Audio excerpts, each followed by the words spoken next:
우리가 알고 있는 지금 코비드19, 코로나19라고 하는 이 바이러스는 최초로 보고된 게 랜시시라고 하는 이 저널에 올해 1월 24일 날 발표가 됐습니다. 이 논문에 보면 12월 1일 날 우한의 어떤 병원에 한 사람이 입원을 합니다. 이 사람이 입원을 하고 나서 그 이후에 계속해서 사람들이 계속 입원을 합니다. 한 달 동안. 그래서 여기서 바이러스를 분리해 보니까 전혀 새로운 코로나 바이러스가 찾겨진 겁니다. 그래서 우리가 왜 20이 아니고 19라고 부르냐면 12월 1일 날 처음 환자가 발견됐기 때문에 코로나19라고 부르는 겁니다. 그 다음에 또 한 가지 일어났던 일 중에 하나는 우한에서 처음 생겼던 첫 번째 환자에서 비롯된 바이러스가 계속해서 변이를 일으키고 있습니다. 자세히 보시면 여기에 GH 뭐 이런 게 있는데 G 그룹이 상당히 많은 그룹을 형성하고 있습니다. 이게 이제 지금 가장 문제가 많이 되는 그룹들이죠. 저희가 이제 그 감염병에 대해서 이제 연구를 하다 보면 아주 이제 재미난 현상이 있는데 이렇습니다. 신은 정말 공평한 것 같습니다. 왜냐하면 전파력과 병원력이 둘 다 우수한 병원균은 지구상에 없습니다. 무슨 말이냐면은 지금 코로나 바이러스 같은 경우는 병원력이 낮습니다. 그래서 한 2%, 우리나라 2% 정도 되고, 근데 전파력은 너무너무 높습니다. 그런데 이볼라 바이러스는 치명률이 64%입니다. 근데 전파력이 별로 없죠. 만약에 저희가 이제 정말 걱정하는 부분은 이렇습니다. 혹시 전파력과 병원력이 모두 센 놈이 나타나면 어떻게 될까? 이게 이제 저희가 가장 걱정하는 시나리오입니다. 감염병이라고 하는 것은 감염된 사람과 감염되지 않은 사람이 섞여 있습니다. 이게 가장 큰 문제죠. 그러면 저희가 어떻게 합니까? 먼저 감염된 사람과 감염되지 않는 사람을 구분해야 됩니다. 어떤 걸로 구분합니까? 진단이라는 과학적 방법으로 구분합니다. 왜냐하면 이 진단이 과학적이지 않으면 누구나 인정하지 못합니다. 그래서 저희가 PCR이라고 하는 방법으로 진단을 하고 그 진단을 모든 사람들이 인정하기 때문에 이 두 그룹을 나눌 수 있습니다. 그 다음에 감염된 사람은 치료제를 투여해야 됩니다. 그래야 나을 수 있죠. 그러면 감염되지 않는 사람은 백신을 맞아야 됩니다. 그러니까 감염되지 않는 사람한테 백신을 맞히고 감염된 사람한테 치료제를 맞히는 게 과학이 할 수 있는 감염병의 유일한 해결책입니다. 전 세계에서 치료제로 263종이 임상에 들어가 있습니다. 임상에 들어가 있다는 말은 인간한테 투여를 하고 있다는 겁니다. 상당히 많은 제약업체와 국가와 연구소들이 치료제와 백신을 만드는데 어마어마하게 노력을 하고 있습니다. 원래 치료제와 백신을 개발할 때 기간으로는 10년에서 15년이 걸립니다. 돈으로는 10억 달러입니다. 10억 원이 아닙니다. 10억 달러가 걸리는 겁니다. 그러니까 이게 이제 문제의 가장 큰 핵심입니다.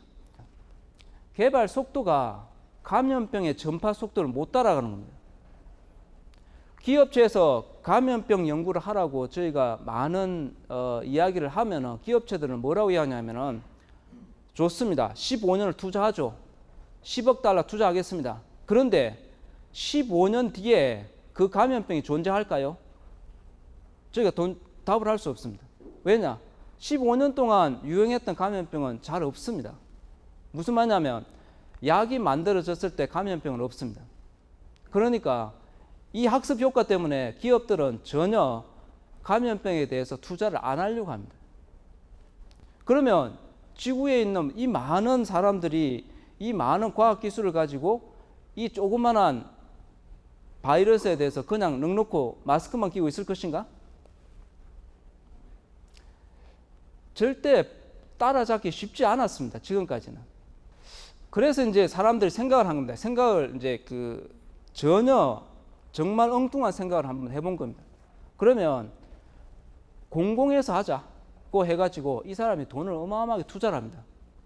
단 제때 감염병이 끝나기 전에 백신을 만들라. 그러면 당신한테 어떤 돈이라도 주겠다는 겁니다. 이게 이 모토로. 그래서 이제 코로나가 딱 터지자마자 1월 달에 세피에서 미팅을 합니다. 코로나가 터졌을 때 어떻게 백신을 만들까? 제일 첫 번째 한 4개의 팀에 돈을 어마어마하게 줬습니다. 두 팀한테 줬는데, 하나는 이제 mRNA 백신과 DNA 백신을 만드는 회사한테 원하는 백지 수표에다 원하는 대로 써가지고 줬습니다. 단 just in time, 명심해라. 지금까지 유전자 백신, DNA, RNA 백신은 정말 천대받는 부분이었습니다. 그런데 이상하게 코로나 할 때 세피에서 돈을 갖다가 그만큼 투자한 게 이유가 있습니다. mRNA 백신을 만든 회사가 기존의 단백질 백신을 만든 회사보다 10배 빨리 백신을 만들었습니다. 10배 빨리. 이 10배라는 게 이제 상당히 이 의미가 있는데, 15년보다 10배 빠른 거는 1.5년입니다.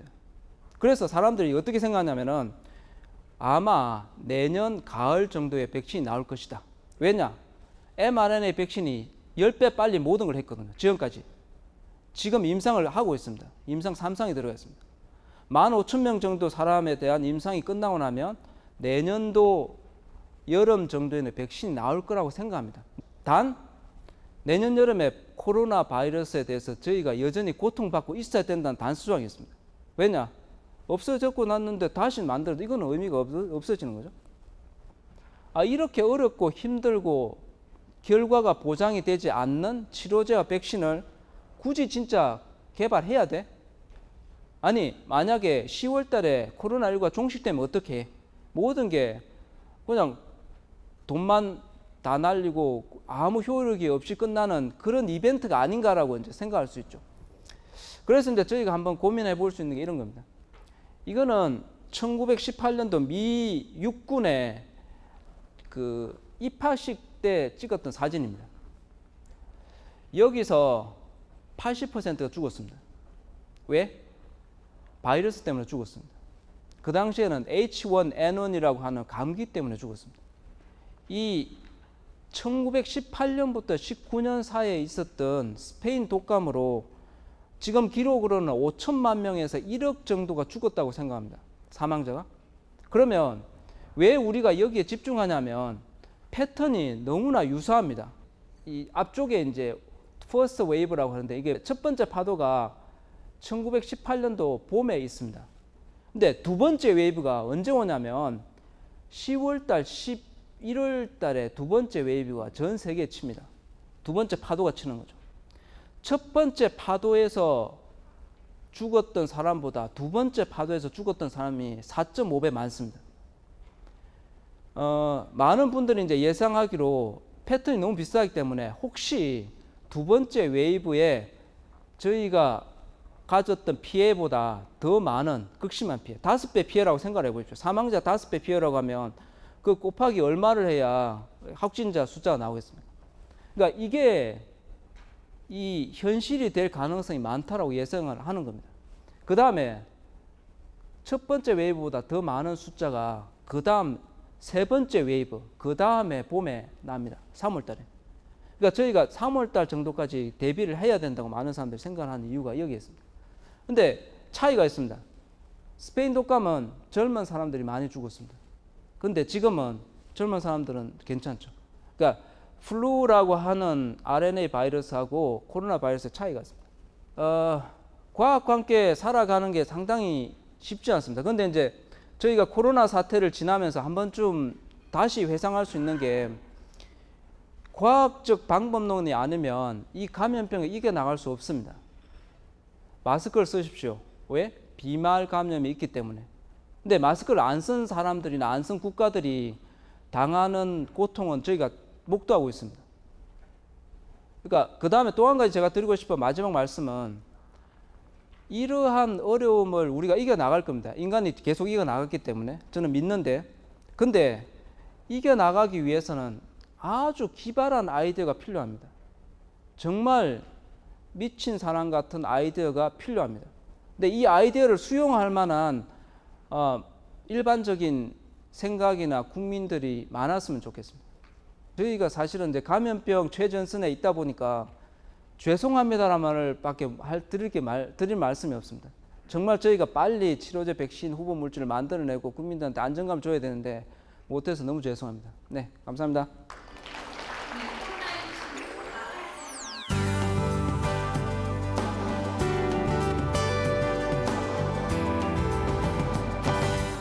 이제 여기 계신 많은 분들께서 아마 저와 비슷한 이제 마음이실 거라고 생각을 하는데요. 돌이켜 보면 저도 이제 아침에 일어나서 운동하고 또 일 끝나면 저녁에 이제 가까운 사람들하고 식사하고 이런 그런 일상들의 소중함을 잘 몰랐던 것 같고요. 근데 이제 지금에 와서는 이제 하루 빨리 그런 일상으로 좀 돌아갔으면 좋겠다 이런 마음이 많이 드는데요. 이제 이런 오늘 발표를 준비하면서 의료 로봇에 대해서 어떻게 설명드리면 좋을까 이제 고민하다가 의료 로봇의 역할이 어떻게 보면 이제 아프신 분들이나 다치신 분들의 일상으로의 복귀를 돕는 역할을 하는 거니까 그런 측면에서 설명을 드리면 좀 더 잘 전달드릴 수 있겠다 싶어서 제목을 이제 일상으로의 복귀 의료 로봇이라는 제목으로 해서 발표를 준비했습니다. 그래서 대표적으로 이제 수술 로봇부터 간단히 설명을 드리면 이제 가장 널리 알려진 수술 로봇은 이제 인투이티브 서지컬사의 다빈치라는 수술 로봇이고요. 지금까지도 가장 널리 쓰이고 있고 또 대부분의 수술 로봇들이 이 이제 다빈치 수술 로봇에서부터 시작돼서 현재 많이 확장되고 있는 상황이고요. 가장 최근에 나온 이제 그 복강에 하나의 구멍을 뚫고 그 하나의 구멍을 통해서 여러 가지 작은 관절들과 내시경을 넣어서 이제 수술을 할 수 있는 그런 기술이 되겠습니다. 그래서 이제 사람의 어떤 그 기능을 이제 그 환자분들이 아픈 그런 기능을 회복시키기 위해서 의사가 이제 이런 기술의 도움을 받아서 좀 더 정밀하게 좀 더 이제 정확한 그 내부 환경을 인식하면서 이제 수술할 수 있도록 도와주는 그런 기술이고요. 보시면 일단 그 환자가 누워 있는 베드 쪽에 로봇 팔들이 이렇게 있고요. 그래서 로봇 팔이 이제 4개가 있는데 하나는 내시경이고 3개는 이제 수술할 수 있는 관절이 있는 그런 팔이 되겠습니다. 그래서 의사는 좀 떨어진 곳에서 이제 콘솔에서 좀 더 확장되고 깨끗한 화면을 보면서 이제 좀 더 정밀하게 의사가 움직이는 거를 이제 따라서 로봇이 움직이면서 환자의 수술을 하게 되는데요. 오른쪽 그림에 보시면 이제 왼쪽에 있는 그림이 기존에 절개해서 수술하는 방식이고 오른쪽이 수술 로봇을 이용해서 구멍을 뚫어가지고 하는 수술이 되겠습니다. 보시면 그 손상되는 부위 크기가 훨씬 줄어들어서 이제 환자분들이 좀 더 정밀한 수술의 덕도 있지만 절개 부위를 최소화함으로써 좀 더 이제 빠르게 그리고 수월하게 일상에 복귀할 수 있도록 그런 도와주는 그런 이제 역할을 한다고 볼 수가 있고요. 이제 또 다른 종류의 의료 로봇으로는 재활 로봇이 있습니다. 그래서 재활 치료 로봇이라고 이제 부르는데요. 기존에 이제 그 재활 치료하는 방식은 다음과 같이 이제 그 치료사분들이 환자분의 보행을 직접 손으로 아니면 몸으로 이제 지탱해 가면서 이제 재활 치료를 돕는 방식이었는데요. 굉장히 힘이 많이 들고 오랜 시간 지속할 수 없는 그런 문제가 있었고 비용도 많이 비싸지는 문제가 있었고요. 최근에는 이러한 재활 치료를 돕는 자동화된 의료 로봇들이 나오고 있습니다. 그래서 이제 환자분들이 이 로봇을 착용하고 이 로봇이 이제 그 환자의 재활 치료를 돕는 움직임을 직접 관절마다 해주면서 최적의 재활 치료를 할수록 돕는 거고요. 각 관절의 움직임을 이제 정확하게 알 수 있고 또 계속해서 그 데이터를 축적할 수 있기 때문에 보다 효율적이고 환자에 맞는 그런 치료를 할 수 있다는 그런 장점이 있습니다. 그래서 최근에는 이러한 이제 재활 치료 로봇들이 또 일선 병원들에 많이 보급돼서 환자분들이 이제 빠르게 재활 치료를 할 수 있고 재활 치료를 마치고 일상으로 복귀하실 수 있도록 돕고 있는 상황이고요. 또 다른 카테고리의 재활 로봇으로는 이제 어떤 그 뇌졸중이나 이런 마비가 아니라 선천적으로 아니면 사고를 통해서 하지 마비가 되신 분들이 어떤 걷는 기능을 돕는 이런 로봇이 되겠습니다.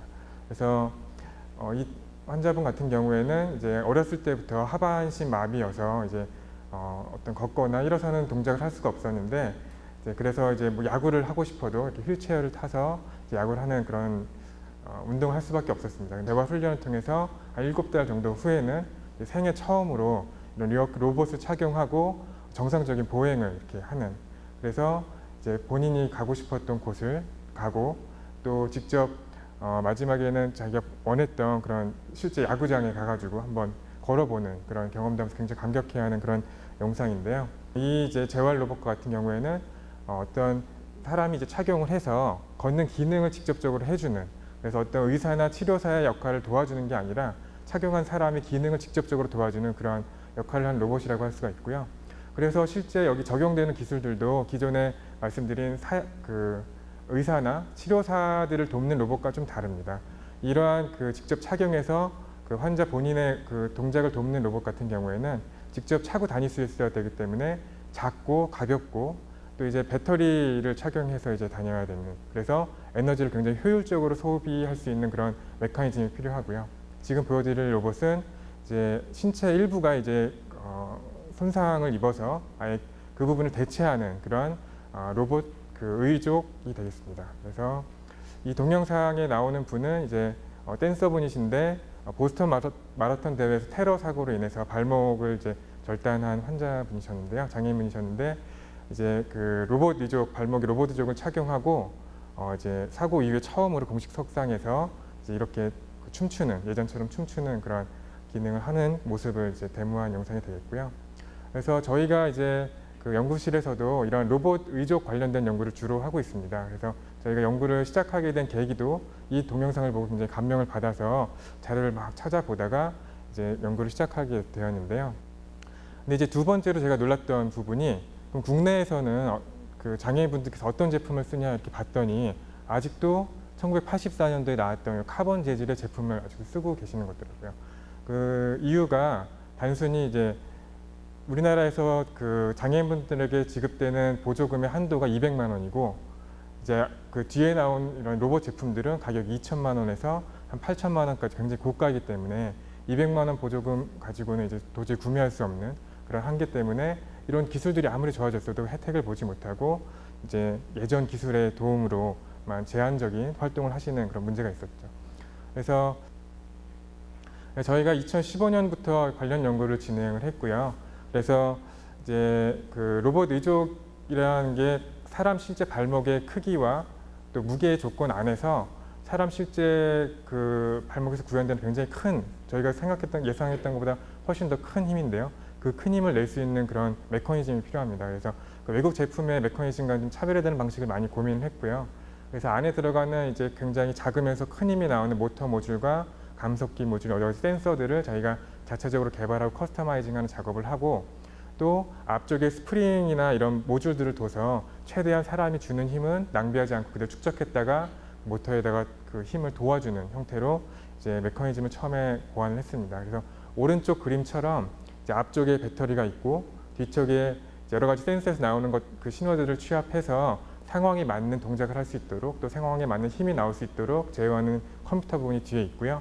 위쪽에 이제 환자의 장애인분의 절단부가 결합되는 소켓이 위치하는 형태로 개발을 하게 됐습니다. 그래서 이제 왼쪽 위의 그림과 같이 이제 제작된 시작품 모습이고요.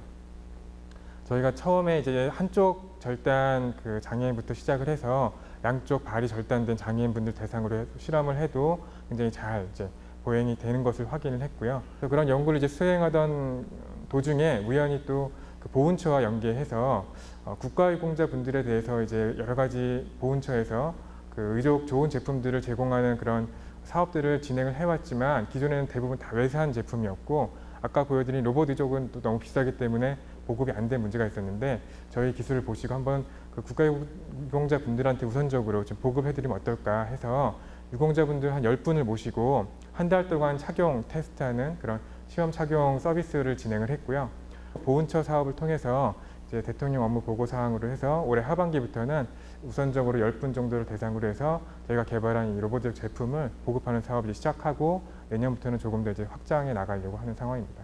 그리고 궁극적으로는 이런 사람의 의도를 읽을 수 있는 이런 기술들을 연구하는 개발하는 팀과 협력하게 돼서 향후에는 좀 빠른 시간에 이러한 발 쪽에 대해서도, 뭐 발목이나 무릎 제품에 대해서도 어떤 사람이 생각하는 대로 움직일 수 있는 로봇 의족 제품을 개발하려고 하고 있습니다. 그래서 저희가 이제 모든 분야를 다 커버하는 건 아니지만 절대한 장애인분들을 위한 이런 어떤 도움을, 일상생활로의 복귀를 좀 도울 수 있는 이런 역할을 좀 계속해서 해 나가려고 하고 있고요.